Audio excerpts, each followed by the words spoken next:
Assalamualaikum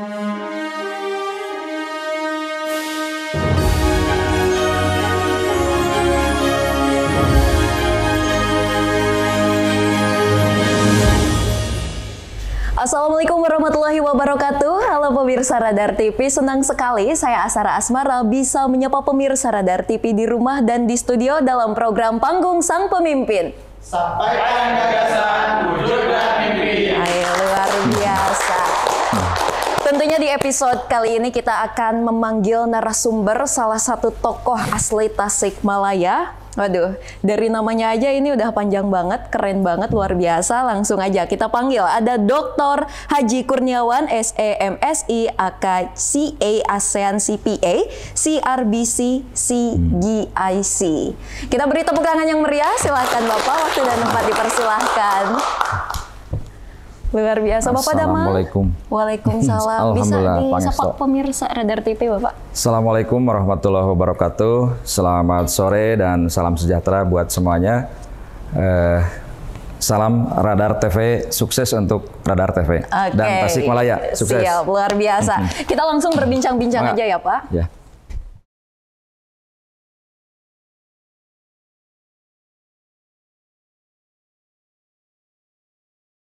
Nah, kita sudah ada di kursi hot nih, Pak.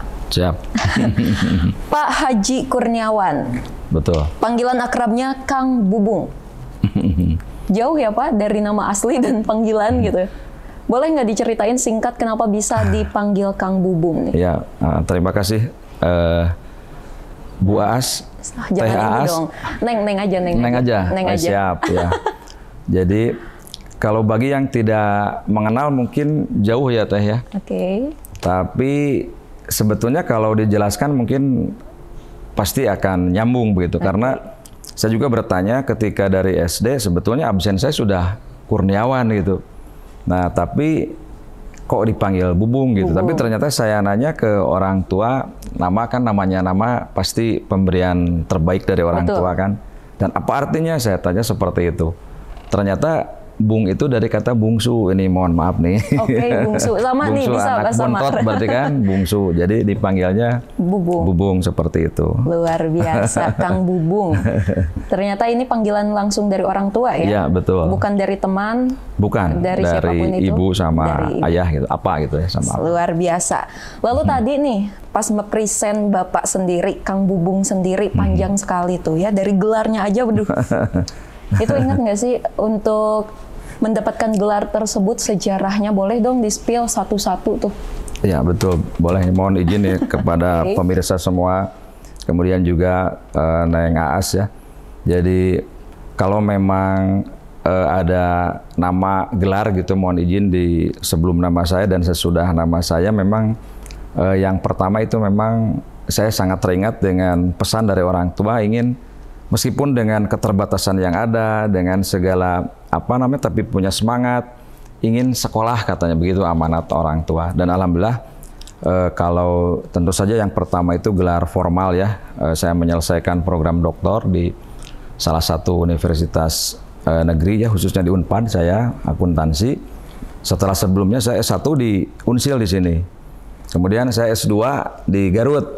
Karena saya begitu mengambil akuntansi, begitu selesai diterima seleksi PNS, ditugaskan di pemerintahan begitu, sehingga saya pikir nih saya harus tahu bagaimana yang sebenarnya tata kelola pemerintahan begitu, seperti itu. Dan kebetulan dulu satu-satunya yang ada jurusan administrasi S2 itu di swasta, karena kita sambil bekerja ada di Garut begitu, di Sekolah Tinggi Ilmu Sosial dan Politik Garut. Itu yang kedua. Nah kemudian karena seorang akuntan itu harus dikuatkan dengan profesi, maka kita diberi register akuntan, dan register ini dari Kementerian Keuangan. Kemudian ada lagi satu CE. Dengan perkembangan zaman yang sangat dinamis ini, jadi profesi akuntan sedunia itu, Asosiasi Profesi Akuntan itu mengeluarkan gelar CA. Gitu. Dan memang ini tidak semua sarjana ekonomi akuntan mempunyai AK, dan tidak semua AK juga sudah CA begitu seperti. Jadi alhamdulillah dalam hal profesi akuntan kami sudah sampai ke titik CA-nya begitu seperti itu. Kemudian juga mohon izin ini saya sampaikan ada ASEAN CPA. Kebetulan ini ASEAN CPA salah satu profesi sertifikasi untuk akuntan yang dapat ini berprofesi di negara-negara ASEAN. Jadi kalau Neng Aas sudah tidak menerima saya misalnya di Tasik, di Pulau Jawa atau di Indonesia, saya bisa berkarya di ASEAN begitu dengan teman-teman yang lain tentunya. Ada beberapa mungkin saya dulu pertama kali itu hanya 800 orang dari Indonesia dan itu diberikan langsung oleh Menteri Keuangan dan seluruh Menteri Keuangan hadir di Bali pada saat pertama seluruh Menteri Keuangan ASEAN maksud saya hadir di Bali menyerahkan sertifikasi profesi itu dan salah satunya kami. Dari seluruh Indonesia 800 orang? Ya, pada saat pertama itu. Pada saat pertama. Kemudian ada lagi satu CRBC ya. CRBC itu Certified Rural Banking Certificate.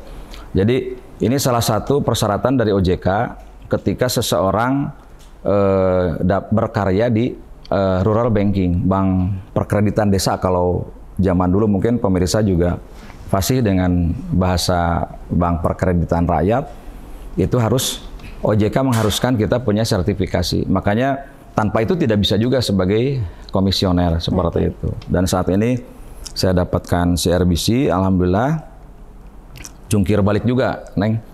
tidak dengan gratis. Saya belajar sampai ingat saya dulu itu ini sampai kena COVID itu saya.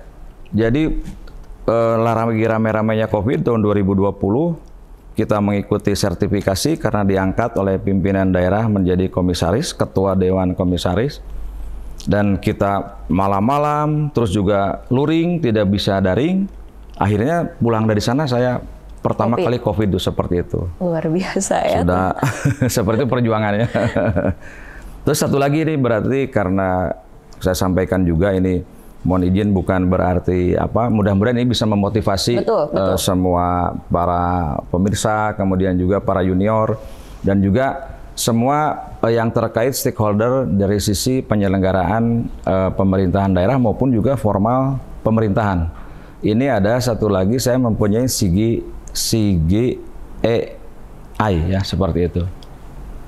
Ini adalah Certified Government Accounting Expert. Nah ini CGI ini dikeluarkan oleh organisasi profesi akuntan.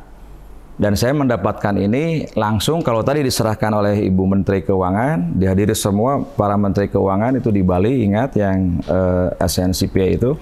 Kalau yang CGI ini diberikan langsung oleh Ibu Ketua BPKRI, Ibu Isma, Dr. Ismayatun di Jakarta.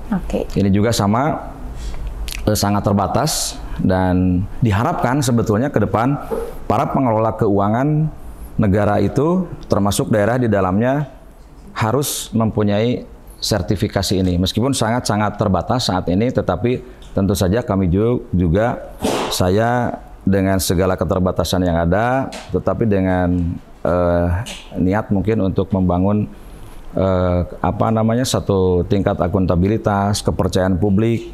Insya Allah kita siap bantu kalau di Tasik mau ada motivasi dan juga menginginkan mendapatkan sertifikasi Government Accounting Expert ini di level expert gitu.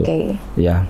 Lalu Pak, untuk hal unik atau momen yang paling menarik meraih gelar yang tadi sebanyak tadi yang tadi Kang Bubung jelaskan ya, ada nggak sih momen yang aduh ini top of mind, teringat sulit mendapatkan gelar ini, ada nggak? Ya pastilah, semuanya ini sulit juga ya semuanya dirasa sampai yang tadi kan ujiannya berapa malam gitu. Saya juga tidak langsung lulus. Ada yang beberapa sempat gagal nggak? Sempat gagal, itu yang di CRBC itu. Kalau yang di ASEAN CPA dan yang di CGI itu kita alhamdulillah langsung lulus. Yang ASEAN CPA kita diperhitungkan dengan tingkat aktivitas kita. Kalau yang CGI kita alhamdulillah langsung lulus seperti itu. Nah yang CRBC ini agak jungkir balik nih, sampai pulang kena COVID gitu seperti itu. Alhamdulillah tapi kita segar bugar sekarang ini. Oke, sempat terkena COVID. Ya. Sempat tidak lulus. Nah, karena itu. sesulit itu ternyata ya. Ya. Tapi alhamdulillah pasti. sekarang ya Pak ya. Alhamdulillah. Oke, Kang Bubung luar biasa. Beri tepuk tangan dulu dong untuk Kang Bubung. Terima kasih. Oke, Kang Bubung nih untuk hari ini di sela kesibukan pekerjaan saat ini kalau boleh tahu ada apa aja nih kesibukannya? Nah itu ya, ini mohon izin juga saya sampaikan kalau bahasa di WA mah ada tutup ini orang sambil ini di apa namanya di bukan status apa namanya tuh aduh asa alela cenah gitu geng ditanya terus jadi asa alela gitu seperti itu. Ini stiker maksud saya ya, stiker. Nanti jadi bikinin stiker ya di grup. Oke. Tapi ya nggak apa-apa, ini mudah-mudahan tadi menjadi motivasi nih. Siap. Mohon izin makanya saya sampaikan.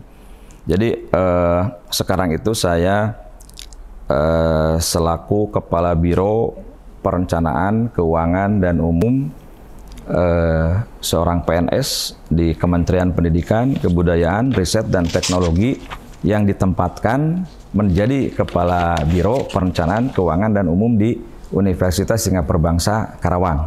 Jadi salah satu perguruan tinggi negeri dari 76 seluruh Indonesia itu 76 universitas yang ada di Indonesia. Ini perguruan tinggi negeri baru seperti halnya kampus kita tercinta ini Universitas Siliwangi seperti itu. Nah, jadi sebagai jabatan sebagai kepala biro tentu saja saya bertugas untuk memberikan arahan, memotivasi bagaimana caranya kita membuat suatu perencanaan program, kegiatan, indikator kinerja sampai pada monepnya, sampai pada tingkat penyelesaiannya begitu. Kemudian juga dari sisi urusan satunya lagi keuangan. Keuangan tentu saja ini keuangan negara yang memang dititipkan melalui layanan pendidikan tinggi yang dilakukan oleh satu PTN. Dan sisanya umum ini banyak. Namanya umum pasti jadi tidak terbatas begitu kan. Tapi tetap secara struktur kita punya 10 fungsi seperti itu. Ada protokoler, ada layanan pimpinan, ada dokumentasi, kemudian juga sarana prasarana tentunya seperti itu. Oke. Selain tadi sebagai ini ya, Kepala Biro Perencanaan Keuangan dan Umum, Kang Bubung ini dosen juga. Nah, ini dia ya. Alhamdulillah betul. Betul, Neng. Oke. Ya. Nah, kalau dosen ada nggak sih kisah yang unik dari para mahasiswanya yang ingat nih Kang Bubung, waduh, ini mahasiswa bengal, bangor, ada nggak sih kisahnya? Nah, Kang? itu ini pemirsa ya.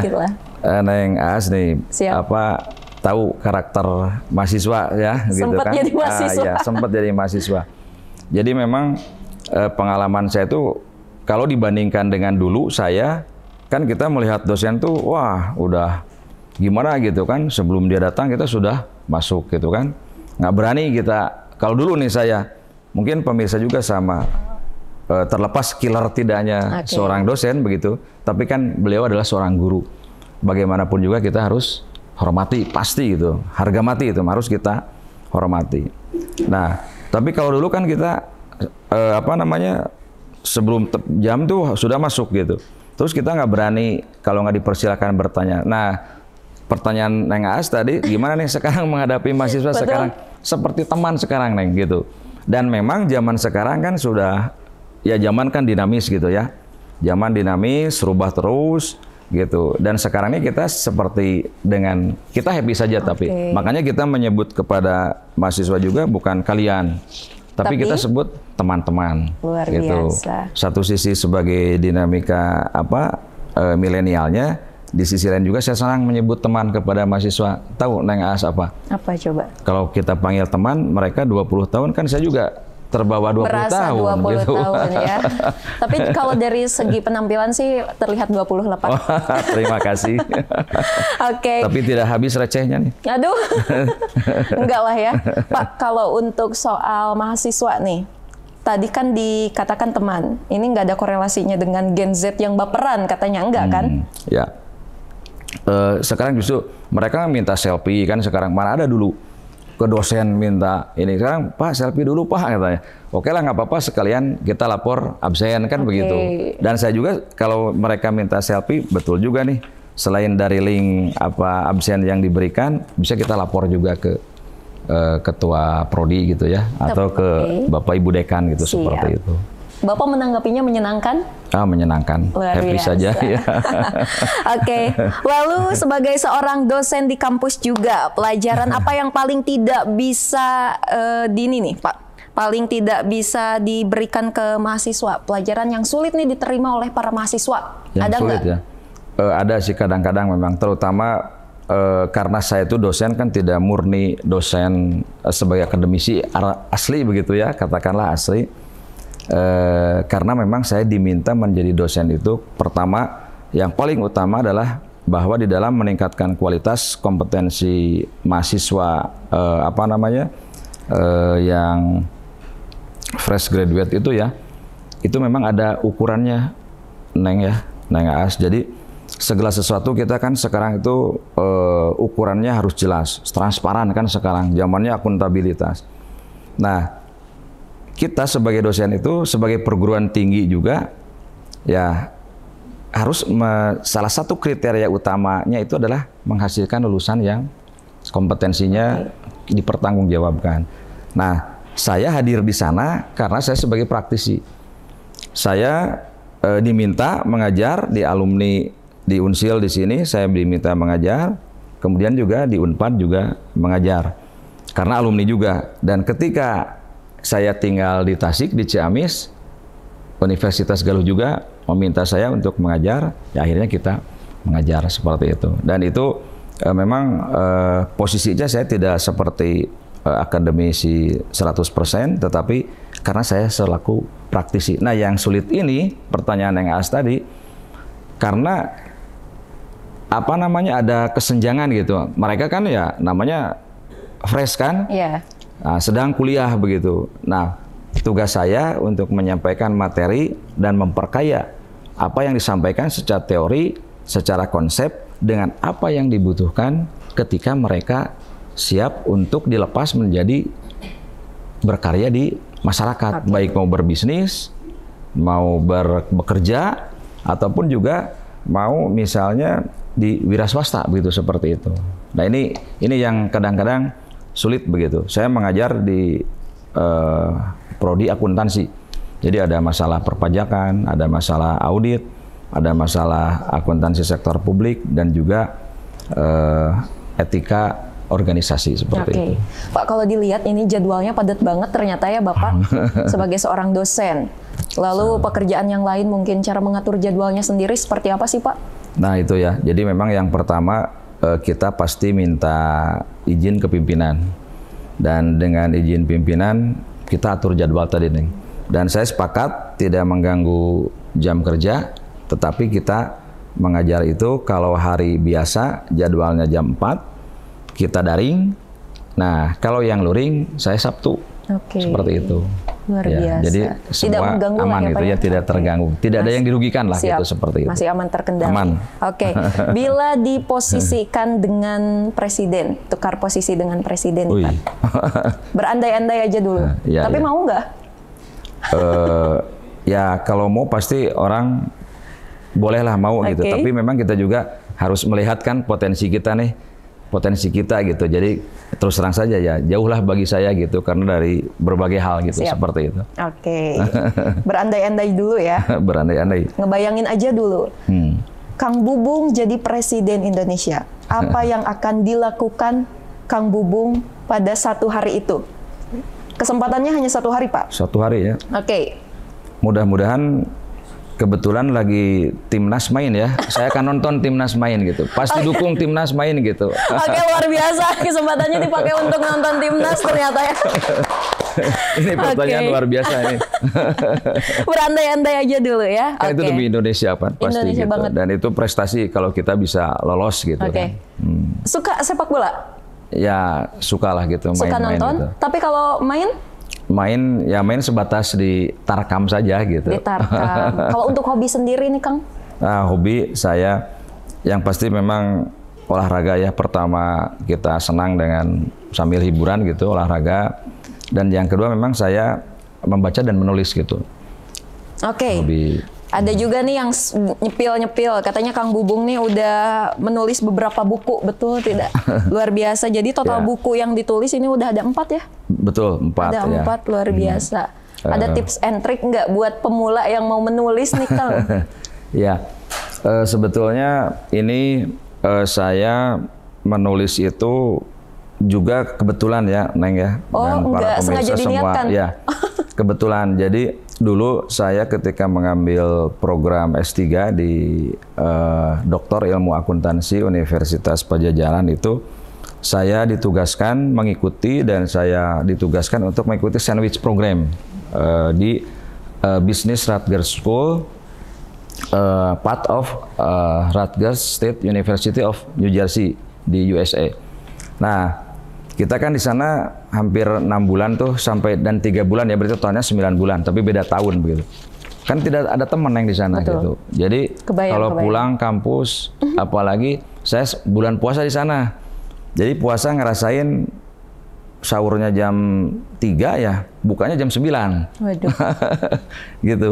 Nah, ketika pulang kan sendiri tuh, habis main-main ya namanya juga main kan, kita tidak mungkin full semalaman gitu. Nah, ketika mau tidur kan kita selalu teringat apa gitu, seperti itu. Nah, karena saya sedang kuliah, di dalam kuliah juga kita namanya akademik gitu, akademisi ya. Karena kan si mahasiswa itu namanya mahasiswa sudah menjadi ilmuwan kan begitu. Betul. Akademisian gitu kan, seperti namanya itu. juga ya. itu. Nah, jadi ternyata kita harus meneliti, kita harus membuat satu keyakinan terhadap teori yang ada, atau bahkan kita juga kalau mampu membuat teori-teori yang ada. Nah, ketika melamun, ketika kita berdiam gitu, terpikirlah, oh ini ternyata kok begini, konsepnya begini gitu, teorinya. Nah, disitulah ada semacam kepenasaran saya. Akhirnya saya nulis. Mulai menulis. Tidak sengaja. Tidak sengaja gitu, tidak direncanakan. Saya begitu pergi ke Amerika, yang kepikir tuh ke kampus gitu kan. Kemudian juga pulangnya kapan gitu kan, gimana gitu di sana gimana cari makan kan gitu. Ya belajar pasti. Nah, tapi saya temukan menulis itu ketika mau tidur kan sendiri gitu, ngahulang lah kalau bahasa kitanya gitu kan. Daripada ngahulang jauh-jauh kan saya nulis gitu. Dan kebetulan saya dulu tahun 2016 ya, dan 2019 itu di Amerika 6 bulan dan 3 bulan saya sudah ada HP kan dulu.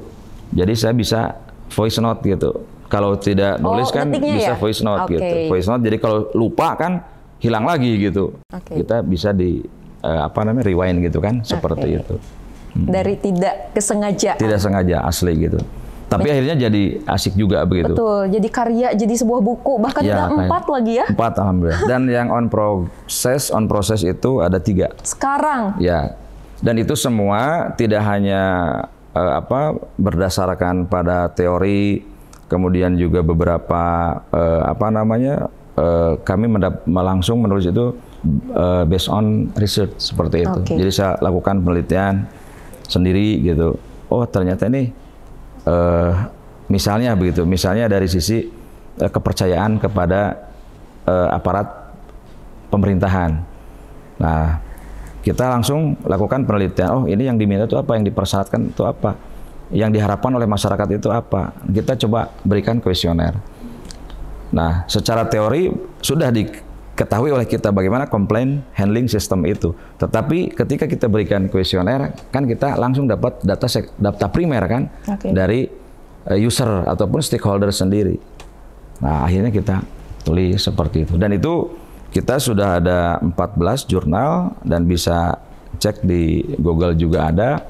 Dan saya sudah presentasikan itu mulai di Indonesia ini ya, di Tasikmalaya saya pernah, di Bandung pernah, di Jakarta sampai ke Thailand, ke Jepang, di Italia, di Australia juga pernah. Wah, hebat banget Pak. Orang di biasa belakang saja, Bapak tapi siapa sih? Ingat nggak sih orang yang di belakang Bapak siapa aja? Yang support selalu Bapak? Ya, yang pertama ini tentu saja orang tua saya ya. Orang tua. Ingat orang tua saya agak mohon maaf ini. Beliaulah yang memang memberikan motivasi ya. Setelah itu tentu saja sekarang kan saya sudah hampir 27 tahun ya, berarti 27 tahun bersama keluarga kecil saya begitu kan, ada istri, ada anak gitu seperti itu. Ada mereka yang mau disampaikan nggak Pak? Mereka yang membuat kuat ya? Motivasi dan kuat. Gitu. Ada yang mau disampaikan nggak kepada keluarga tercinta nih Pak? Oh iya. Untuk sejauh ini. Terima kasih ya Neng Aas ya. Jadi terima kasih kepada seluruh keluarga kecil saya dan juga keluarga besar. Ini luar biasa dukungan Ibu, dukungan AA, dukungan Neng, dan juga selalu teringat amanat dari Apa dan Ibu serta seluruh keluarga yang telah mendukung. Kalian semua luar biasa dan semoga mendapat ganjaran yang berlipat dari semua kebaikan dan dukungan yang telah diberikan ya. Amin. 2 jempol buat kalian semua. Luar biasa, sampai gemeteran dari hati. Beri dong tepuk tangan buat keluarga Kang Bubung dan Kang Bubung pada hari ini. Oke ya, terharu ini sampai deg-degan juga merasakan, walaupun baru kenal kita ya, tapi merasakan aduh deg-degannya dan rasa bangganya juga. Kita masuk aja lah ke pop quiz, lebih rileks, lebih santai. Boleh, dijawab dengan cepat, pernah atau tidak, jawabannya hanya 2 ya Kang. Siap. Pernah atau tidak? Wah, hanya ini itu lagi aja. Kayak lagi ujian ini. Oke. Tapi tidak ada nilainya kan? Enggak ada. Oh, enggak ada. Tapi ada hadiahnya nanti di akhir. Mantap. Oke. Pernah atau tidak aja ya? Pernah bolos sekolah atau tidak? Aduh, jujur cepat. pernah. Pernah makan mie pakai nasi? Pernah. Isi dompet kosong lebih dari 1 hari? Alhamdulillah enggak. Belanja satu barang mahal tanpa sepengetahuan istri? Pernah, jujur. Datang ke mall gak belanja apa-apa terus balik lagi? Pernah juga. Oke, pergi ke tempat liburan tanpa bersuap foto? Kayaknya nggak pernah tuh. Kesasar jalan saat nyetir kendaraan pernah? Pernah. Oke, bikin puisi untuk istri? Pernah. Oke, luar biasa ya. Tadi pernah bolos sekolah. Ternyata nih pemirsa, waduh. Orang hebat Kang Bubung pernah bolos sekolah. Ingat itu kapan, Kang Bubung?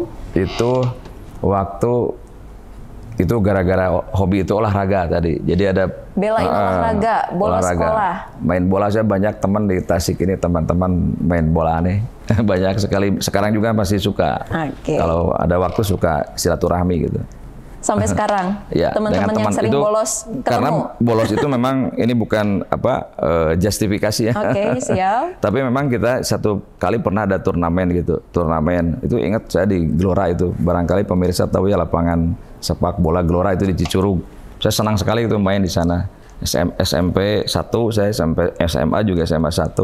Kadang-kadang kan mainnya jam 9 pagi gitu atau jam 1. Akhirnya pertamanya bolos, tapi akhirnya alhamdulillah Pak guru olahraga kami ikut support akhirnya. Alhamdulillah. Awalnya dari bolos itu. Bolos. Oke. Jadi ikut support juga ya. Alhamdulillah ya. Oke, tadi pernah beli belanja satu barang mahal ya tanpa sepengetahuan istri? Ya, pernah. Barang itu. apa? Itu saya pernah lagi senangnya motoran itu. Oke, di-spill nih. Istrinya tahu nggak? Tapi nggak apa-apa ini. Bisa. Jadi yang lucu ini begini. Jadi saya beli, dibilangnya misalnya ya, misalnya nih 10 juta misalnya gitu. Harga aslinya? Nggak, saya bilang 10 juta gitu misalnya. Nah, satu waktu mau dijual. Padahal kan aslinya 20 juta gitu. Nah, begitu mau dijual, ada yang nawar 11 juta. Kan istri yang di rumah jadi, ayo jual gitu. Oke. Padahal itu harga aslinya kan 20 juta. 20 gitu.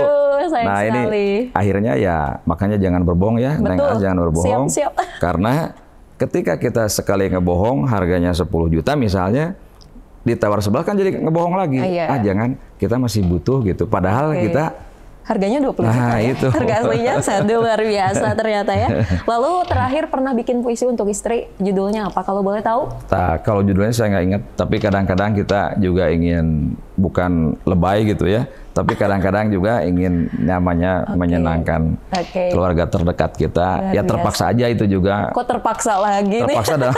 Terpaksa dalam arti karena ingin menyenangkan istri. Seperti itu. Judulnya nggak inget tapi isinya inget. Ingat lah. Nggak juga sih isinya, tapi pernah gitu nulis gitu, seperti dia lagi ulang tahun kan kayak gitu. Kalimatnya tuh ada yang inget nggak? yang ingat lupa lagi. Lupa lagi. Tapi pernah lah gitu. Oke. Karena kan penulis buku ya, masa iya nih Istri Tercinta tidak pernah dibikinkan puisi menulis juga tuh kan. Sudah ya. Cuma lupa lagi gitu. Lupa lagi, oke. Karena tidak dipublish kan, tidak ada penerbitnya gitu kan, beda dengan buku. Di segmen selanjutnya nanti kita bakal bahas lagi tentang puisi untuk Sang Istri Tercinta dari Kang Bubung. Nah pemirsa, tidak terasa ya segmen 1 telah kita lalui bersama. Tentunya kita bakal masuk ke segmen 2 agar lebih menyenangkan.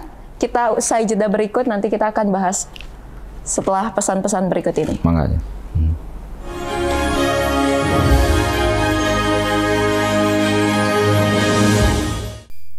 Bismillahirrahmanirrahim. Assalamualaikum warahmatullahi wabarakatuh. Salam sejahtera dan selamat sore buat semuanya para pemirsa Radar TV di Tasikmalaya dan sekitarnya. Dalam kesempatan yang baik ini di sore hari ini, mohon izin kepada semuanya, saya mencoba sesuai dengan yang sedang kita semangat ataupun motivasi bersama.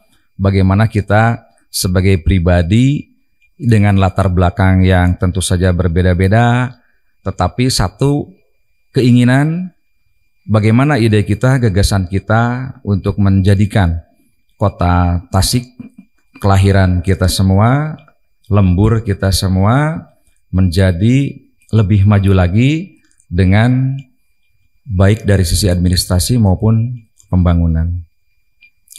Bapak Ibu semua, para hadirin pemirsa Radar TV yang kami hormati, mohon izin mungkin di sini ada senior, kemudian juga tokoh-tokoh agama, tokoh masyarakat, kemudian juga para pejabat formal yang ada di Tasikmalaya. Mohon izin saya pertama kali perkenalkan bahwa saya Kurniawan, saya asli dari Tasikmalaya. Tempatnya di Jalan Kehutanan di Pabrik Es ya dulu. Siapa yang tidak kenal dengan Pabrik Es? Demikian perkenalan saya. Dan ketika berkaitan dengan ide dan gagasan sesuai dengan tugas yang kami emban sekarang, kemudian juga latar belakang pendidikan, saya sekarang menjabat sebagai Kepala Biro Perencanaan, Keuangan, dan Umum di Universitas Singapura Bangsa dengan penugasan dari Kementerian Pendidikan, Kebudayaan, Riset, dan Teknologi.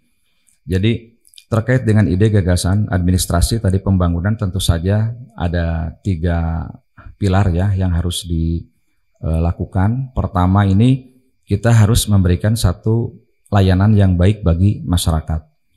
Kita tahu semua bahwa di saat demanding ekonomi ini, demanding community, jadi kita harus memberikan pelayanan yang baik. Nah, satu pelayanan yang baik. Kemudian yang kedua, tentu saja kita harus mampu memberikan kenyamanan di dalam infrastruktur, terutama dan juga suprastruktur. Dan yang ketiga adalah bagaimana kita memberikan tingkat kepercayaan yang baik kepada masyarakat, bagaimana nyamannya kita ada di Kota Tasik. Itu 3 pilar yang saya sampaikan. Nah, bagaimana untuk mewujudkan itu semua? Memang kita saat ini, nah ini saya sampaikan. Jadi ada strategi, jadi kita administrasi supaya baik dan juga pembangunan menjadi bagus, bahwa kita itu ada yang sifatnya statis dan dinamis. Di saat milenial saat ini, sistem informasi demikian hebat, media sosial dan lain sebagainya, ada satu yang tetap statis. Apa itu? Adalah perilaku kita, etika kita. Nah, ini harus dibangun awal sehingga kita membangun administrasi, kita membangun infrastruktur tetap bermodalkan pada etika yang ada. Nah, dan pelaksanaannya kita harus berkolaborasi. Dengan siapa? Kita harus memilih SDM yang kuat, dan tidak lupa pula kita harus mampu secara keuangan. Nah, kalau keuangan kita mampu, kita bisa membangun. Dan membangun agar kita akuntabel harus dengan SDM yang baik. Dan jangan lupa kita kontrol yang ketat dengan sistem informasi yang akurat. Berbicara tentang pembangunan, kita dihadapkan dalam 2 hal begitu ya, yang sifatnya itu fisik dan yang sifatnya non fisik. Nah, ini kita dihadapkan pemerintahan sekarang ini satu pertanggungjawaban yang hebat begitu. Pertanggungjawaban hebat pada saat pelaksanaan kegiatan maupun juga pertanggungjawaban yang hebat ketika hasil pekerjaan itu dirasakan. Nah, gagasan saya ini kita tidak terlepas dari konsep yang ada, teori yang ada, dan juga regulasi. Jadi ketika kita menjalankan suatu program pembangunan, yang pertama tentu saja planning yang harus hebat. Nah, planningnya seperti apa? Tentu saja ini harus berdasarkan masalah. Nah, kedua berdasarkan juga kebutuhan, dan yang terakhir tentu saja visi dan misi kita. Apa yang akan kita capai ke depan. Seperti itu. Nah, kadang-kadang kita membuat program itu tidak sesuai dengan 3 poin tadi tersebut. Contoh misalnya, saya selalu mendengar keluhan, mohon izin ini Bapak Ibu yang terkait langsung dengan infrastruktur maupun suprastruktur, satu masalah banjir misalnya di Tasikmalaya ini. Ini luar biasa. Sejak saya SMP saya sudah tahu begitu, dan sudah bahwa di sekitaran Hajat itu yang ada, mohon izin itu sudah banjir dulu juga. Nah, seperti itu. Nah, mungkin ini kan masalah itu banjir, berarti ini harus dituntaskan. Bagaimana caranya? Nah, berarti kita berplanning. Nah, makanya planningnya yang harus bagus. Disupport juga oleh misalnya tata kota yang baik. Dan tata kota yang baik juga tetap nanti kita harus dikontrol juga. Termasuk juga jangan pemerintah saja gitu. Tapi zaman sekarang zamannya kolaborasi. Makanya seluruh stakeholder ini harus kita sepakat membangun bersama-sama. Jadi kalau pimpinan daerah punya semangat, pasti punya tugas, pasti, tapi juga harus dipertanggungjawabkan. Nah, tadi jadi planning, kemudian di pelaksanaan ini kita harus dibuatkan suatu dokumen yang pas begitu. Baik rencana aksinya, setelah dilaksanakan kita monep. Nah, ini siapa yang monep? Itu SDM. Nah, kita monep, evaluasi seperti apa, dan kita laporkan. Nah, ini saya sampaikan biar administrasinya rapi. Nah, ketika kita sudah laporan, di satu saat kita dihadapkan pada proses audit. Kalau itu sudah dilaksanakan semua, insya Allah akan beres. Tidak ada masalah, risiko akan kecil. Jadi manajemen risiko di sini dilaksanakan. Nah, itu barangkali dari sisi administrasi. Nah, dari sisi tadi infrastrukturnya, pembangunannya, ini supaya kelihatan tentu saja dilihat begitu. Tadi ketika masalahnya apa tadi? Banjir berarti kan. Masalah apa lagi? Misalnya sampah misalnya, mohon izin nih. Masalah sampah. Nah, kita untuk pembangunan ataupun meminimalkan risiko terhadap sampah ini bangun pengelolaan sampahnya. Ini apakah misalnya, ya kita galilah, Bapak Ibu mungkin sudah paham semua, tapi saya sampaikan di sini bagaimana penyebabnya apa yang menjadi masalah itu. Apakah tempat pembuangan sampahnya yang memang sudah tidak memadai, atau armada angkutnya, atau orangnya, atau memang kedisiplinannya. Nah, ini kita evaluasi seperti itu.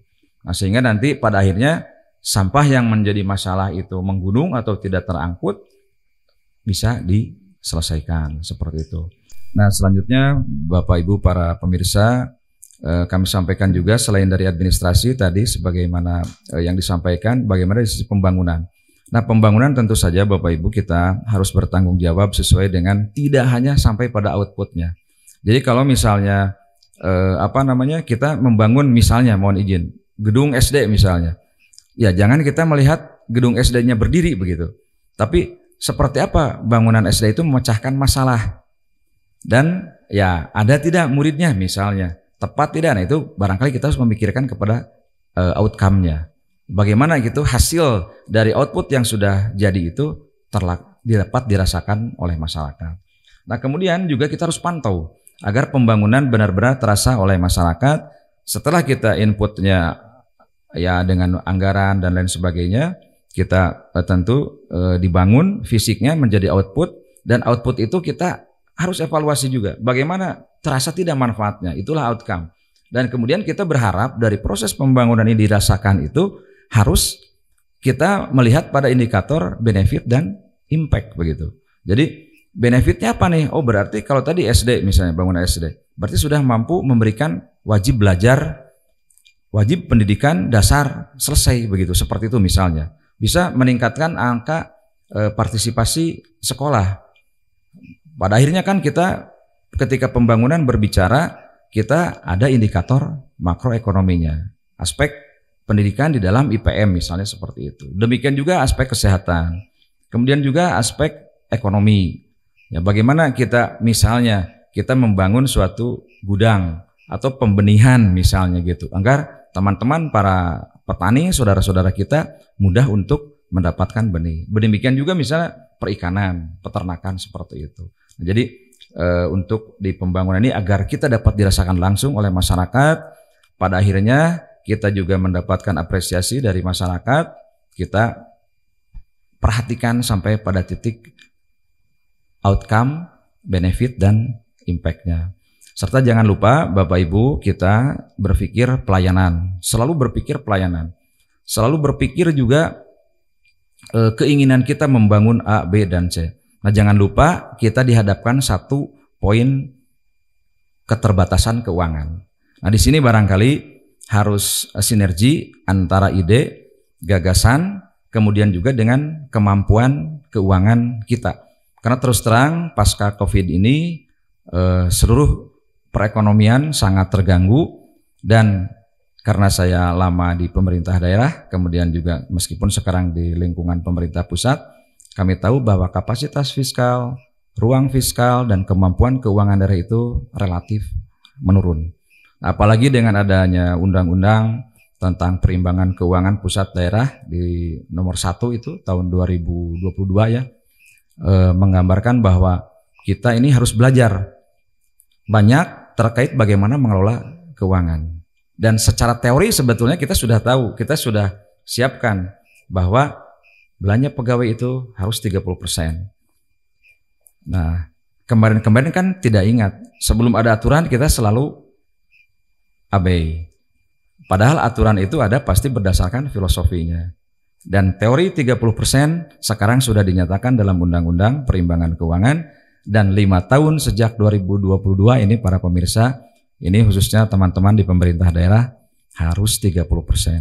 Dan ketika sisanya atau kapasitas fiskal tidak memungkinkan, makanya kita dihadapkan pada prioritas. Jadi tidak mungkin ide kita, gagasan kita, keinginan kita semua dilaksanakan, tidak mungkin. Tetapi kita pilih prioritas berdasarkan dokumen yang ada, berdasarkan sifat kegiatan yang menentukan, yang prioritas sesuai dengan kemampuan keuangan daerah dilaksanakan, kemudian dijalankan dari sisi administrasi supaya aman, minimal risiko, dan dari sisi pembangunan dapat dilaksanakan dengan baik, hasilnya terwujud, manfaatnya pun terasa oleh masyarakat. Sehingga pada akhirnya pembangunan berjalan dengan baik dan ditandai dengan indikator-indikator makroekonomi. Jadi tidak hanya berbicara pembangunan berjalan baik, tetapi indikatornya kita pegang.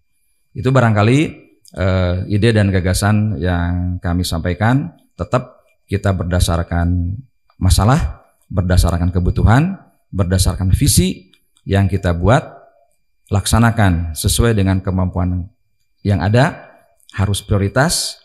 Nah, wayahna yang tidak prioritas, karena dimanapun juga perekonomian maupun pembangunan dihadapkan pada yang namanya scarcity atau keterbatasan. Sehingga kita harus mampu memilih prioritas yang mana yang dibutuhkan dan berdampak banyak di dalam pelayanan dan pembangunan masyarakat Kota Tasikmalaya khususnya yang kita cintai bersama ini.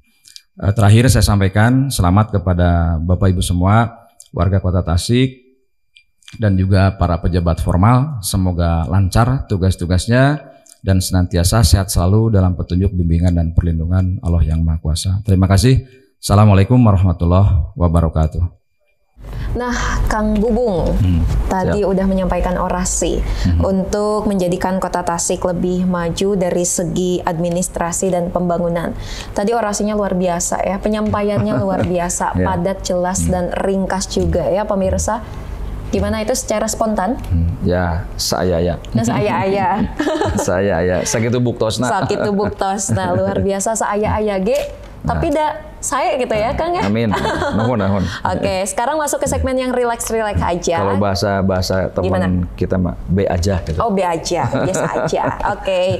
Tapi menurut aku luar biasa. Bukan luar binasa lagi sih, ini luar biasa tadi. Padat banget lah, daging semua gitu, keren ya. Amin. Kita masuk ke segmen yang santai, lebih relax karena di sini juga kita memiliki beberapa clue foto yang bisa Kang Bubung tebak karena Kang Bubung konon katanya asli Tasik. Masa sih nggak bisa menebak gambar ini?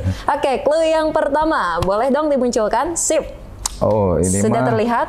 Ya, ini mah di itu tuh Tugu yang mau ke Singaparna Linggajaya itu ya. Oke. Apakah betul? Mau clue yang selanjutnya? Tugu Linggajaya. Oke. Lagi? Oh, lebih apa? tepat? Nagarawangi mungkin. Ais. Udah betul. Orang asli Tasikmalaya. Oke. Ini mah Satu clue lagi. Jadi ini yang berlokasi di Bepas. oh iya betul Linggajaya itu kan. Oke, Linggajaya. Betul. Tapi Berarti benar tugunya tadi. tugu apa? Tugu Asmaul Husna apa? Bukan. Coba. Asmaul Husna di mana? Oke. Atau perjuangan ini Hajat Mustofa. Betul. Ada iya. Tugu Bapak Kiai Haji Jenal Mustofa Mustafa, Sukamana. Boleh dong diperlihatkan, luar biasa. Iya. Sering lewat, Pak? Sering lewat. Oke. Tadi subuh juga. Ngelewat? Cuma nggak kelihatan, udah poek gitu. Soalnya jam 3 di sana, berarti sekitar jam 3 subuh. Oke, ini juga Tugu salah satu ikonik Tasik ya. Jadi nilainya gimana tadi? Betul ya? Betul. Oh. Betul. Tapi betulnya cuma betul aja gitu, belum. Wah, betul, belum kayak gitu ya. Oh, iya, Oke, betul. gambar yang kedua. Wah, ini mah situ gede. Emang udah kelihatan itu baru pohonnya? Udah. Padahal? Situ gede. Oh iya gitu? Tuh, situ gede udah. Betul ini. Oke. Ada rakitnya. Ada rakit, situ gede. Nah, jadi sekarang tuh kalau balik ke Tasik, kalau tidak ada waktu yang memang ya pokoknya ada waktu senggang lah gitu, pasti jalan kaki ke situ gede gitu di sana. Ke situ gede. Dan pada waktu Botram. SMA pernah dipoto di rakit seperti itu, persis gitu rakit seperti itu. Sama Malah sekarang sudah jarang rakit seperti ini. Yang ada tuh yang ada perahu ya? trompetnya itu. Oh, iya, yang telolet-telolet sekarang makanya udah, betul. begitu dulu saya pas pertama mungkin perahu di situ gede pakai trompet itu, saya nyangka ada bis pariwisata masuk ke kan taunya perahu trompet ya? kan di bis Betul. pariwisata. Oke. Ada kejadian unik menarik di situ gede? Saya pernah papasan dengan, nah ini mungkin, nah ini kolaborasinya Pak, Ibu ya, teman-teman semua, para pemirsa. Jadi Neng Aasnya, saya lihat ini situ gede itu kan mungkin ini aset provinsi ya. Jadi memang belum optimal kelihatannya, yang namanya perlu koordinasi lah lebih bagus lagi. Tapi saya percaya Bapak Ibu para pejabat terkait bisa membuat lebih bagus. Jadi saya pernah jalan kaki lagi enak-enak, itu ada sepeda yang kencang banget. Punten, saya sampai marah terus terang. Marah itu bukan saya memang pemarah begitu kan, saya kan aslinya pemalu gitu. Pemalu Nggak mungkin marah gitu kan. Tapi marah itu karena kaget saya. Belokan, mana turun, begitu kita lagi jalan, satu lewat kita menghindar, jalan lagi, datang lagi. Jadi saya marah, mohon izin, mungkin ada bagi warga sekitar atau siapa yang naik sepeda itu, memang dia olahraga, kencang. Tapi kan inilah, kalau saya punten ya, nah ini makanya saya kan, kita semua tuh harus selalu belajar kan. Belajar kan tidak hanya dari buku kan, dari pengalaman juga sama seperti itu. Kita kalau lokasi untuk jalan ya jalan doang gitu, seperti itu. Kalau untuk motor ya motor, kalau untuk sepeda ya sepeda gitu. Ini untuk keamanan, untuk ketertiban dan untuk kenyamanan kita semua. Mungkin bisa lebih hebat lagi kalau lebih kita tata peruntukannya dan juga biar kita nyaman di dalam menikmati situ gede itu. Oke, semoga, mohon izin ya. Nggak apa-apa. Semoga tuh yang mau nabrak Kang Bubung pada saat itu nonton ya. Tapi langsung damai, saya juga damai. Oke, damai langsung ya? damai karena saya sampaikan dia juga marah, tapi saya lawan juga. Oke. Saya pantas marah gitu Pak. Kalau saya ketabrak, Bapak tanggung jawab tidak? Saya bilang gitu kan. Tapi ini hanya karena letupan kaget Pak. Salaman. Cuma Damai akhirnya nggak ya? damai saat itu, cuma nggak sampai ngopi bareng. Aduh. Mudah-mudahan kalau ketemu nanti ngopi bareng saja Siap, nanti. siap ya. Nanti ngebahas juga itu. Saya pernah ditabrak bapak loh, kayak luar biasa tuh. Lalu ada clue yang selanjutnya, gambar yang ketiga nih. Ini juga merupakan objek wisata di perbatasan Tasik Ciamis. Karangresik ya ini ya? Waduh, Oh. udah kelihatan ya, yakin? Saya Mau ganti itunya udah saya itu Karangresik karena memang tadi Neng Aas bilangnya Perbatasan. perbatasan gitu. Terus itu ada yang tengah itu tuh. Oke. Yang bulat itu. Ciri khas Karangresik banget. Jawabannya betul dong, Karangresik. Sempat yang main? bulat sempat ke sana juga. Sempat ya. Lalu ada gambar selanjutnya, kita lihat. Ini juga salah satu objek wisata di Ciamis nih. Kita geser ke Ciamis ya. Orang Tasik kan rata-rata mainnya juga ke Ciamis. Ya. Ada juga Pinus nih, tempat camping. Ya. Oke, jadi Pak, dari gambar ini, dari clue yang tadi ditampilkan, jawabannya apa nih Pak? Ya, Dharma Caang di Cimari ya. Oke, luar biasa betul. Dharma Caang di Ciamis. Di Ciamis ya. Luar biasa ya, objek wisata salah satu ini ikon dari Ciamis juga, sering dipakai tempat camping, terus barbekyuan di sana siang-siang kayaknya enak ya Pak ya. Nanti kita jadwalkan boleh nggak? Boleh, Mang. Siap ya. Lalu yang terakhir, ini juga merupakan objek wisata budaya di Ciamis lagi nih. Terdapat prasasti di dalamnya, lalu berlokasi di perbatasan Ciamis dan Banjar. Apa Pak jawabannya? Karangkamulian ini. Ya. Luar biasa, keren. Jawabannya betul sekali. Karangkamulian. Ada Karangkamulian. Beri tepuk tangan dong buat Kang Bubung.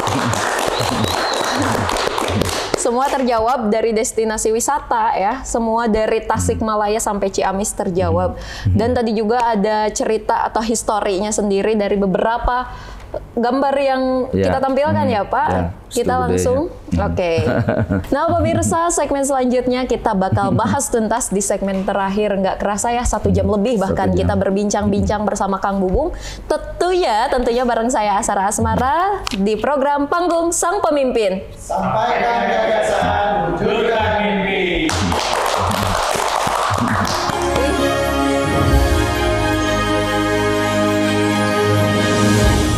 Hai pemirsa, kembali lagi tentunya di program Panggung Sang Pemimpin. Sampaikan gagasan, wujudkan mimpi. Waduh.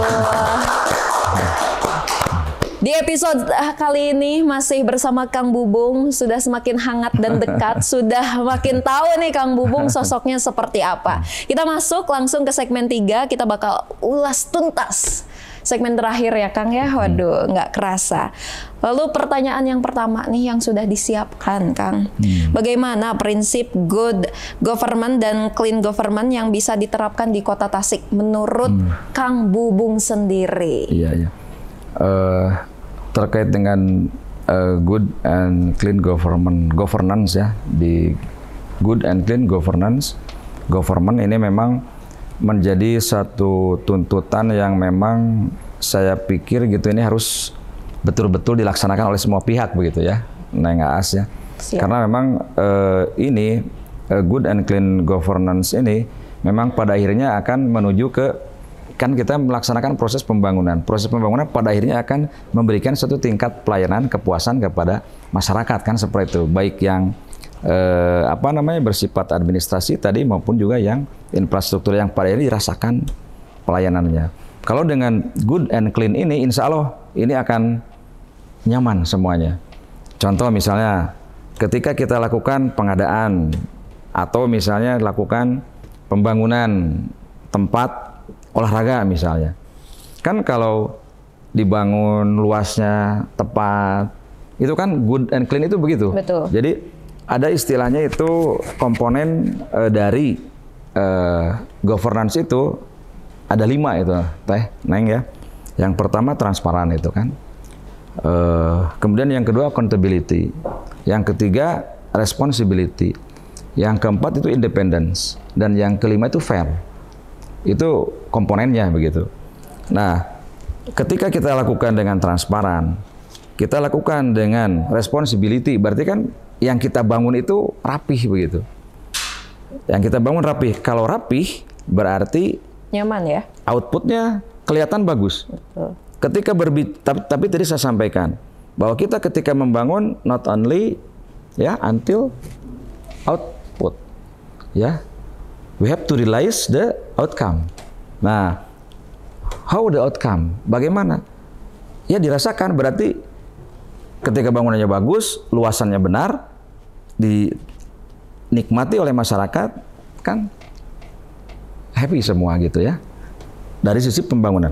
Dari sisi administrasi tadi transparan, kita sampaikan gitu ya. Dan ini saya berbicara tidak teori ya. Karena saya juga pelaksana. Saya mantan salah satu kepala dinas begitu di salah satu pemerintah daerah. Jadi ini kita harus yakin dengan good and clean government ini. Contoh misalnya tadi transparan. Artinya kita sampaikan bahwa ini biayanya misalnya 3 miliar. Ya. Dan ketika 3 miliar, ya kita berikan pertanggungjawaban administrasi juga seperti itu. Nah, kalau ini sudah dilakukan ya 3 miliar, kita wujudnya bagus, kan risiko juga tidak ada apa-apa lagi gitu. Tapi kalau misalnya kita, ya mohon izin ini semuanya, ini kita berbicara semangat governance gitu kan, seperti itu. Tata kelola yang baik, good governance. Jadi ketika kita asal jadi, dirasakan juga nggak enak. Begitu ada tadi kita laporan, setelah laporan kan kita itu siklus, kita diaudit. Dihitunglah tidak sesuai, apa happy itu kalau kita diaudit tidak sesuai. Nah ini dia. Jadi good and clean governance ini memang akan membawa pada akhirnya benar-benar tingkat kenyamanan yang sebesar-besarnya, optimal. Tetapi memang kita sadari bahwa kita pasti ada keterbatasan. Ya, kita pokoknya niatkan saja untuk kita lakukan sesuai dengan tadi agar pada akhirnya kualitas optimal, manfaat optimal, risiko minimal. Oke, luar biasa. Gitu. Tepuk tangan dong buat Kang Bubung. Keren ya. Lalu pengalaman tempat tinggal nih di sejumlah negara maju nih Kang. Menurut Kang Bubung bagaimana sih upaya yang tepat untuk meningkatkan kualitas infrastruktur di kota Tasikmalaya agar lebih modern dan fungsional mungkin Kang? Ya. Ini memang banyak sekali yang harus kita studi tiru ya. Dengan kebaikan, dengan beberapa hal yang bisa kita lihat di negara-negara maju begitu. Tetapi tentu saja kita berbicara di sini realistis ya, Neng Aas ya, realistis. Jadi ketika kita contoh begini, masalah parkir Neng, yang nyata gitu. Memang ini di negara yang berkembang, itu kadang-kadang kan tidak sesuai antara kondisi sarana prasarana dengan peningkatan usernya sendiri gitu. Contoh misalnya panjang jalan dengan jumlah mobil gitu, area parkir dengan jumlah mobil pengunjung juga. Nah inilah makanya harus dilakukan dengan komprehensif, dengan planning yang bagus gitu. Nah dan akhirnya memang ini konsekuensinya apa? Bapak Ibu para pemirsa semua ya Neng Aas, ini memang konsekuensinya uang. Nah, contoh begini, kalau uang dan memang planning tadi, contoh misalnya, mohon izin nih di Cihideng kan kita kalau siang-siang pasti semua menghindarkan ke sana, karena memang di kita tidak ada alahan parkir yang memang disiapkan dengan sebaik-baiknya dari para pengusaha yang ada begitu, kan di badan jalan. Nah kalau kita lihat, mohon izin ini semuanya di negara maju, ketika ada aktivitas pertokoan, ada aktivitas perdagangan, berusaha, pasti mereka menyediakan termasuk lahan parkirnya. Tapi kan masalahnya di kita ya kita juga harus arif ya secara lokal. Otomatis kan ini membutuhkan biaya. Nah gitu. Contoh misalnya Neng Aas mau punya tanah warisan di Jalan Haji Mustafa strategis, misalnya 50 bata. Nah, ketika Neng As punya 50 bata, jangan dihabiskan semua untuk tokonya dong. Tapi ada parkirnya juga, lahannya juga. Tapi mungkin secara aturan itu mungkin sudah ada. Nah, inilah selanjutnya law enforcement. Ya, jadi kepatuhan kita terhadap aturan yang ada gitu. Nah, ini memang kita harus belajar banyak dan tidak mudah begitu. Tetapi salah satu tadi berbedanya di negara maju itu seperti itu. Oke. Itu. Jadi disiapkanlah lahan parkirnya. Jadi kalau ada toko bisa dibilang, kalau mohon izin, kalau tokonya misalnya sebesar 50 meter persegi misalnya, atau yang gede lah gitu ya, 5.000 meter persegi, mungkin lahan parkirnya juga di sana 5.000 meter persegi. Seperti itu. Bahkan mungkin lebih begitu. Seperti itu. Saya ingat betul baik itu di Amerika Serikat ya, maupun juga di Australia. Atau juga ketika yang sudah mepet sekali, itu tempat parkir yang bertingkat. Tapi kan lagi-lagi tadi ini perlu konsekuensi Betul. anggaran, investasi. Disinilah kita harus berdaya saing. Mungkin ini memang kita, ya minimalnya beginilah, kalau misalnya di Tasik, di Hajat, ya kalau ada gitu sarana yang buat parkirnya begitu. Ini kan sudah kelihatan sekarang. Betul. Ada di jalur yang toko cerdas. Kalau dulu saya masih SD kan, yang ada toko cerdas itu kan ada juga sekarang kan parkirnya. Ada lahan parkir di dalamnya. Terus ya. yang di depan Jogja gitu juga kan ada. Ya. Nah, lebih baik kalau misalnya nanti pemerintah daerah seperti menyiapkan. Itulah ya, menyiapkan. Ini toko muara nih, saya acungi jempol. Kalau saya nganter istri atau anak ke muara, parkirnya hebat ini. Besar ya, nyaman juga. Nyaman gitu. Nah itulah seperti itu mungkin. Siap. Menuju ke sana kan muara kan bisa gitu. Mohon izin menyebut nama toko gitu. Nggak apa-apa. Salah satu toko lah gitu nanti. Siap, nanti kita tag lah tokonya. Nah, gitu ya. Lalu ini nih, bagaimana Kang Bubung akan mendukung dan mendorong pembangunan ekonomi lokal nih Kang, serta peluang kerja bagi warga Kota Tasikmalaya? Ya, memang itu ekonomi lokal ya dan peluang kerja memang sangat berhubungan langsung dengan adanya investasi ya. Dan memang ini, dan investasi pun memang tidak bisa kita kuar-kuar langsung, ayo sini dong, sini, nggak bisa kan, harus ada berhitung. Karena investor pasti kan dia memikirkan turnover-nya kan, Nah jadi bagaimana turnover-nya, makanya kita tadi berplanning, dan kemudian memang harus dibangun sentra-sentra industri barangkali, dan ini pasti sudah kepikiran sama Bapak Ibu para pengambil kebijakan. Nah, tapi memang ke depan ketika investasi kita panggil, kita undang investor, kemudian juga memang peluangnya juga harus ada. Jadi nyambung antara antara komoditi unggulan kita, pasarnya, dan juga pengembangan permodalannya seperti itu. Jadi sehingga ketika itu nyambung, maka nanti menyerap tenaga kerja kan seperti itu.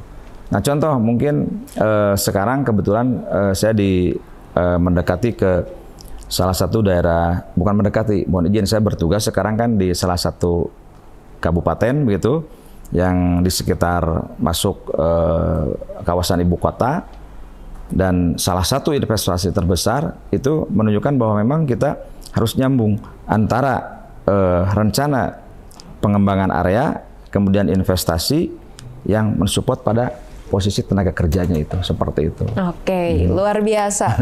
Pemirsa, sabar dulu, pertanyaan terakhir Kang. Masih ada. Pertanyaan terakhir. Siap. Bagaimana Kang Bubung berencana untuk meningkatkan partisipasi aktif warga dalam proses pembangunan Kota Tasik ke depannya nih?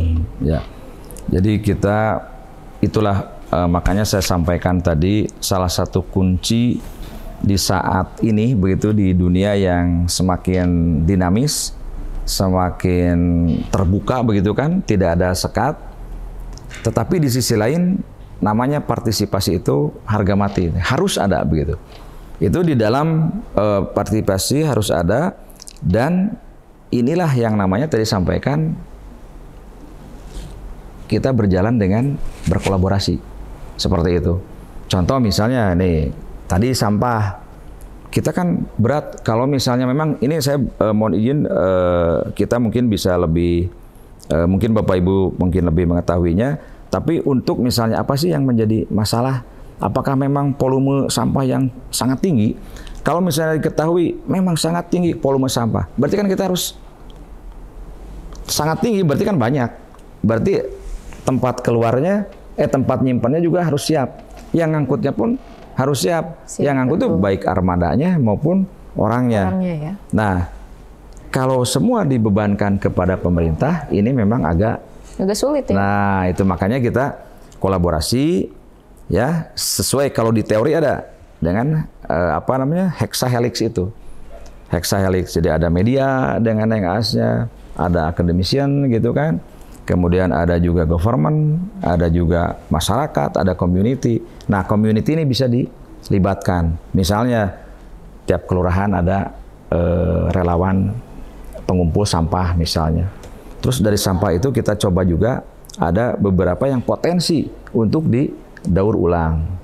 Nah, ini mungkin bisa menjadi, mungkin juga sudah di Tasik, tetapi ini mungkin salah satu solusi agar memang ini tidak ditangani oleh sendiri oleh pemerintah saja ya. Gitu ya. Jadi partisipasi masyarakat harus gitu, harus seperti itu. Saling ya intinya. Dan ini memang perlu racikan ataupun mekanisme dari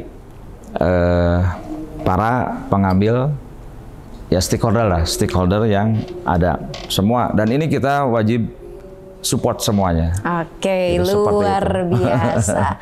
Pemirsa, tidak terasa perbincangan Asara Asmara dengan Kang Bubung pada episode kali ini dicukupkan sekian mungkin ya Kang ya. Nanti kita bakal berbincang-bincang lagi di program yang lain mungkin atau di acara yang lain. Siap, tentunya dalam program Panggung Sang Pemimpin. Saya Asara Asmara pamit undur diri dan undur suara. Wassalamualaikum warahmatullahi wabarakatuh dan sampai jumpa.